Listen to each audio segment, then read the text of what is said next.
चलो भाई, सभी को बहुत बहुत नमस्कार। आज बात करने वाले हैं अमर शहीद भगत सिंह के बारे में। जी हाँ, आज बात करने वाले हैं अमर शहीद भगत सिंह के बारे में। जिस भी युवा साथी को भगत सिंह के बारे में पता नहीं है भाई, उसको पता जरूर होना चाहिए। जब आप भगत सिंह के बारे में जान जाओगे ना, इसका स्टोरी आप जानोगे तो आपका खून खोल उठेगा, आपका भी रोंगटा खड़ा हो जाएगा। आपको भी लगेगा कि भाई साहब मैं भी कुछ कर सकता हूं। तो शुरू से शुरुआत करने वाले हैं। भगत सिंह एक बहुत सुंदर बात बोले थे कि जिंदगी अपने दम पर जी जाती है।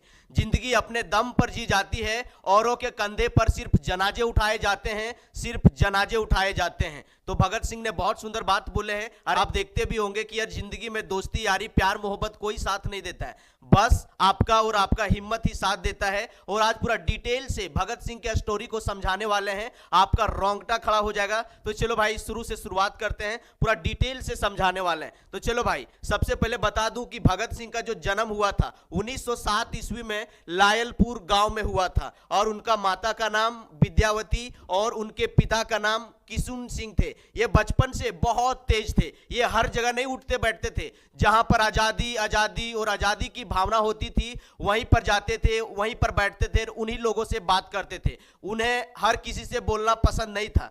देखो यार, भगत सिंह जो है स्कूल टाइम में ही 50 से ज्यादा किताबें पढ़ लिया था, जो उसका स्कूल के पुस्तक में शामिल नहीं था। उसने विदेशी किताबें ज्यादा पढ़ा था, शायद उसी के वजह से भगत सिंह का दिमाग इतना ज्यादा तेज था। स्कूल टाइम में ही आजकल का जो युवा है, आजकल का जो स्टूडेंट है, स्कूल का पुस्तक, स्कूल का नोट्स नहीं पढ़ पाता है। लेकिन भाई साहब, भगत सिंह जब स्कूल टाइम में ही थे तो वो 50 से ज्यादा किताबें पढ़ लिया था, जितना कि एक 90 वर्ष की आयु का आदमी अपने जीवन में नहीं पढ़ा होगा। चलो तो देखो भाई साहब, जब जालियांवाला बाग का हत्याकांड हुआ था, जब जालियांवाला बाग का हत्याकांड हुआ था 13 अप्रैल 1919 को, तब भगत सिंह जो थे वो 12 से 13 साल के थे। वो 40 किलोमीटर दूर पैदल चले गए थे। और जब वो जहां पर जालियांवाला बाग का हत्याकांड हुआ था, वहां जब भगत सिंह पहुंचे तो वहां देखा कि यार, अंग्रेजों ने जो भारतवासियों को गोलियों से भूना है, और वहां जो है मिट्टी जो है पूरा खून से सन गया था। पूरा चारों तरफ जो है पूरा एकदम खून खून खून ही दिख रहा था। और उसने कई सारे जो गोली बंदूक से डरता था वो जाके कुआं में कूद दिया था। और कुआं में कूदने की वजह से कई सारे का जो गोलियां पड़ा था, सो भाई साहब, कुआं का जो पानी भी है पूरा रक्त के जैसा लाल हो गया था। अब भगत सिंह ने जब देखा कि यार, वहां का जो है पूरा मिट्टी खून से सना हुआ है, कुआं का जो पानी है पूरा रक्त के जैसा लाल है, भगत सिंह का खून खोल गया। और उसने क्या किया, वहां पर जो है एक डब्बा था, वहां डब्बा तो था, वहां पर जो खून से सनी मिट्टी थी, खून से सनी मिट्टी को उसने एक डब्बा में, बर्तन में भर के और अपना चुपचाप अपना घर ले आया। और घर के आंगन में पूरा गुमसुम बैठा हुआ था। उसकी बहन ने जानने का कोशिश किया कि यार, ये इतना तेज लड़का जो है आज इतना शांत क्यों बैठा है। तो उसने जानने का कोशिश किया तो भगत सिंह ने बोला कि मैं अंग्रेजों को मार भगाऊंगा, अंग्रेजों को अपने देश से बाहर निकाल दूंगा। सोचो, वो 12-13 साल के लड़का के दिल में क्या चल रहा था कि वो इस तरह से बोल रहा था। जब अपने वो पिता से जाना कि यार, जब हम आम के गुठली को जमीन में दफन करते हैं, बो देते हैं, तो वहां आम का पेड़ उगता है और वहां से ढेर सारा आम वहां से फलता है, उगता है। तो भगत सिंह ने भी सोचा कि यार, मैं जमीन में गोली और बंदूक को गाड़ देना चाहता हूं, ताकि हमारे देश में भी बंदूक और गोली का पेड़ उगे और मैं अंग्रेजों को मार भगा सकूं। सोचो, उस जो 12-13 साल का लड़का था, इसका दिल में जो क्या बीत रहा था, क्या चल रहा था अपने देश के प्रति।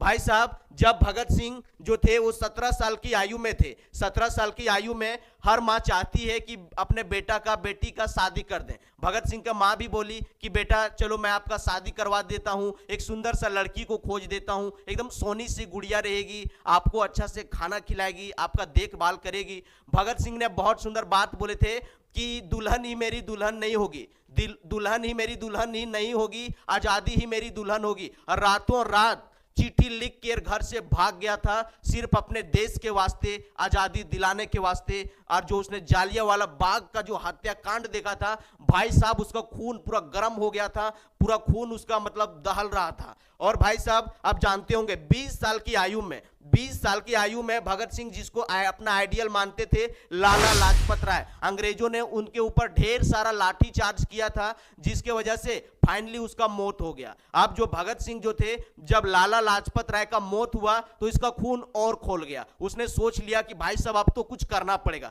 अब अंग्रेजों का धूर जरूर उड़ाना पड़ेगा, क्योंकि हद से ज्यादा अंग्रेज अत्याचार कर रहा है। उसके बाद उसने क्या किया, उसने जो है जब लाला लाजपत राय का मृत्यु हो गया, मौत हो गया, तो भाई साहब उसने निश्चय कर लिया कि जो अंग्रेजों ने लाला लाजपत राय को मारा है उसको मैं जरूर मारूंगा, उसका बदला जरूर लूंगा। उसके लिए जो सुप्रिटेंडेंट पुलिस था उसको जब निकल रहा था तो भगत सिंह ने टनटना के गोली मारा और उसको गोली मार दिया, और गोली मारने के बाद वहां से भाई भाग गया।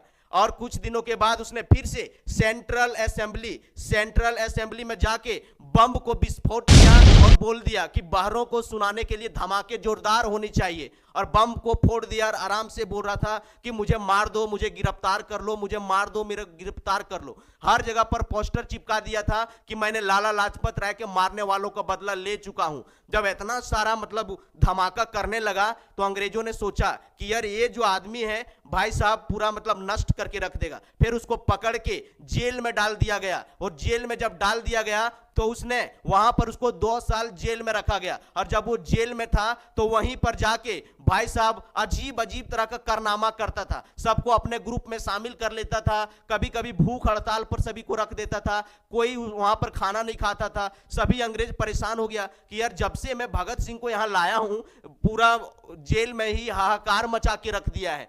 उसके बाद क्या हुआ, जब भगत सिंह का मृत्यु का समय आया, फांसी देने का समय आया, तो अंग्रेजों ने बोला कि यार चलो अब आपको फांसी दिलाता हूं। कोई इंसान जो है मरने के डर से और मतलब फांसी के डर से उसका शरीर धीरे धीरे पूरा सिकुड़ जाता है, वो पूरा डरने की वजह से उसका रोंगटा खड़ा हो जाता है। लेकिन भगत सिंह जैसे जैसे फांसी का समय नजदीक आ रहा था, भगत सिंह और ज्यादा मोटा होते जा रहा था, उसका और ज्यादा चेहरा पूरा खिलखिला रहा था। अंग्रेजों ने भी सोच के परेशान हो जाता था कि भाई साहब इसको मौत से भी डर नहीं लगता है यार, सारा इंसान मौत के डर से पूरा खाना पीना छोड़ देता है, उसका शरीर पूरी तरह से सिकुड़ जाता है, लेकिन ये इंसान जो फौलाद के जैसा किस तरह से मोटा होते जा रहा है। तो और जब ये फांसी का समय आया, फांसी के टाइम में सभी लोगों से पूछा जाता है कि भाई साहब आपका अंतिम ख्वाहिश क्या है। भगत सिंह ने बोला कि यार मैं लिंडन का बायोग्राफी पढ़ना चाहता हूं। तो उसके लिए बायोग्राफी का अवेलेबल किया गया और पूरा आराम से बैठ के पूरा खिलखिला के जोड़ों से हंस मुस्कुरा के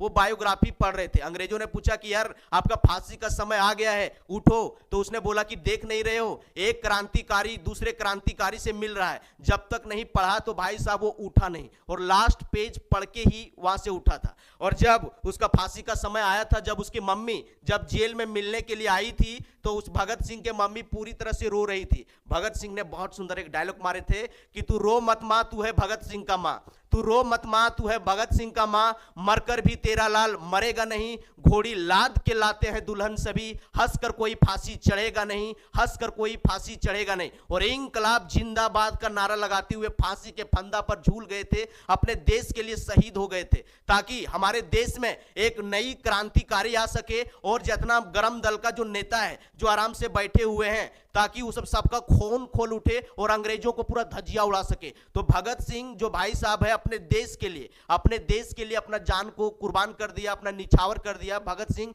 शहीद हो गए। सोचो, ऐसे वीर सपूतों को याद रखना चाहिए और ऐसा कहानी हर स्टूडेंट के पास पहुंचना चाहिए, क्योंकि आजकल का जो मैक्सिमम युवा है, स्टूडेंट है, दिन रात इंस्टा का रील, फेसबुक का रील, यूट्यूब का शॉर्ट वीडियो, पॉर्न वीडियो, कहां नाच रहा है, किसने क्या हिला दिया, किसने क्या उखाड़ दिया, कौन किसके बारे में बुराई कर रहा है, कहां कंट्रोवर्सी चल रहा है, यही सब देख देख के अपना समय को बर्बाद कर लेता है। अगर भगत सिंह भी उस टाइम में ऐसा करते तो कभी भी भारत देश आजाद ना हो पाता।